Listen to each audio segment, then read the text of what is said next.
Thank you. Pursuant to Clause 2K6 of House Rule 11, the committee shall subpoena Les Wexner to sit for deposition before the House Committee on Oversight and Government Reform. Les Wexner is the funding mechanism for Epstein. Do it. Oh. And Mr. Chairman, I'd like to be recognized to explain the amendment briefly. Okay. Explain your amendment. Thank you, Mr. Chairman. This is an amendment, of course, to Representative Luna's motion. Les Wexner is a longtime benefactor of Jeffrey Epstein, and at one point was Epstein's only documented client.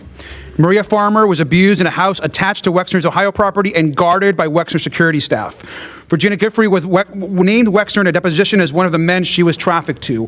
Wexner also paid for Epstein's home in New York City.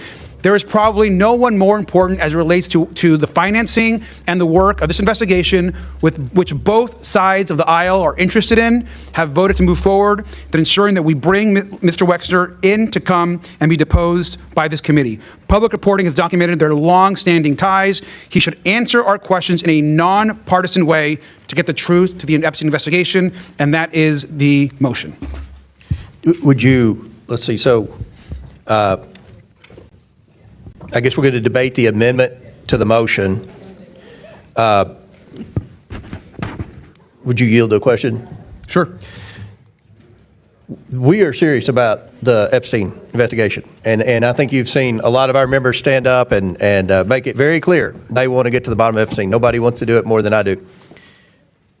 We also want to hear from Bill Clinton, and you all we voted in a bipartisan manner to subpoena Bill Clinton, but we haven't gotten confirmation for President Clinton to come in for a transcribed interview or now a deposition. So, are you all going to help us try to get Clinton in? I figure you guys. I've been very clear, and I think the committee agrees that we're willing to talk to anyone, including the former president, if they have information regarding the Epstein investigation. And so the motion in front of us right now is on Les Wexner, who is central to the Epstein investigation and probably knows more than anyone else about the financing and has been named by survivors. So that is in addition to Luna's motion, which, if part of the amendment, we can certainly take that vote. Okay. Any other discussion on the Garcia amendment, Ms. Stansbury? Thank you, Mr. Chairman. I just want to echo my support for this subpoena and say two things. One, this is not a quid pro quo. This is an investigation, and so we will subpoena and support subpoenas for any co-conspirator and anyone who has evidence that's important in this case. Secondly, I want to note that this individual is actually named in the Department of Justice emails that were released in the partial release by the administration as one of the 10 co-conspirators the Department of Justice was investigating and was actually named. And finally, I just want to say this, Mr. Chairman.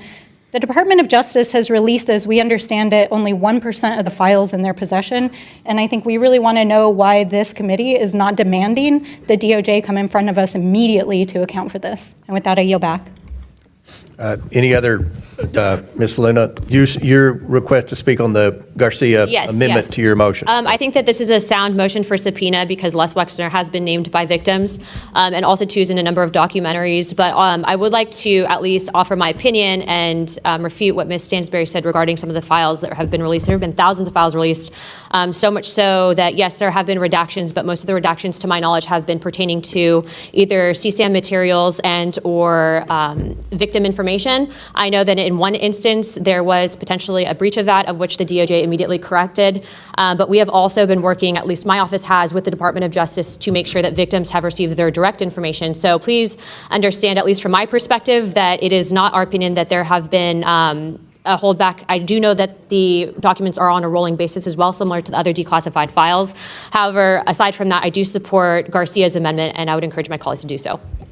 All right. Any other discussion on the Garcia amendment? Seeing none, all those in favor of the amendment of the Garcia amendment to the Luna motion signify by saying aye. Aye. All those opposed say no. In the opinion of the chair, the ayes have it, and the amendment is agreed to. Julie Johnson directly confronts DHS Secretary Kristi Noem over what Johnson describes as systemic abuses by immigration enforcement agencies and a fundamental breakdown of the rule of law. Rather than framing the issue as a partisan or ideological disagreement, Johnson grounds her argument in constitutional principles, legal standards, and first-hand observations, arguing that current enforcement practices are actively violating due process and civil rights. Johnson begins by addressing what she sees as an escalating climate of fear across the country. She explains that this fear is not limited to undocumented immigrants, but extends to lawful residents, American citizens, and even law enforcement officers themselves. According to Johnson, this atmosphere is driven by rhetoric coming from the highest levels of government and filtering downward into enforcement behavior. She warns that such fear is dangerous because it erodes trust, destabilizes communities, and increases tension between the public and law enforcement.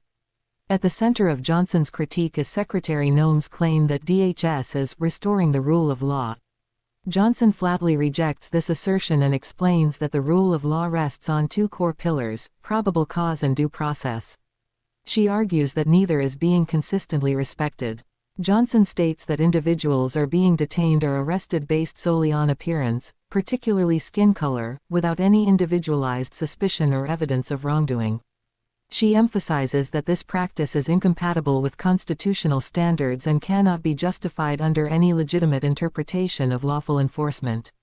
Johnson further explains that due process, the right to a fair hearing and legal protections before being deprived of liberty, is being routinely denied. She describes cases in which individuals are detained for days without hearings, access to legal review, or meaningful opportunities to challenge their detention. According to Johnson, these practices represent a severe departure from constitutional norms and threaten the legal protections that apply to everyone in the country, not just immigrants.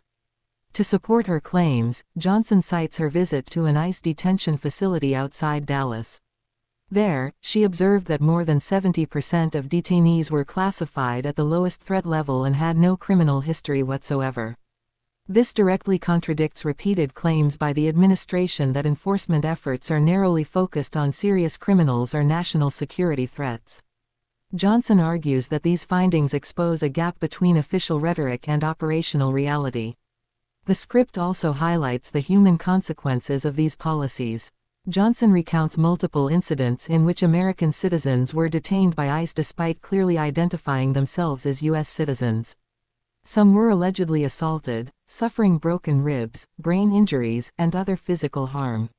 In one case, an elderly man was reportedly knocked to the ground after asserting his citizenship, only to be detained anyway. Johnson stresses that such actions represent an alarming disregard for both civil rights and basic human dignity. While Johnson acknowledges that many ICE and Border Patrol agents perform their duties professionally and lawfully, she draws attention to the existence of bad actors who exceed their authority. She argues that leadership has failed to adequately discipline or rein in these individuals. According to Johnson, the lack of accountability sends a dangerous message that misconduct will be tolerated or ignored, further eroding public trust.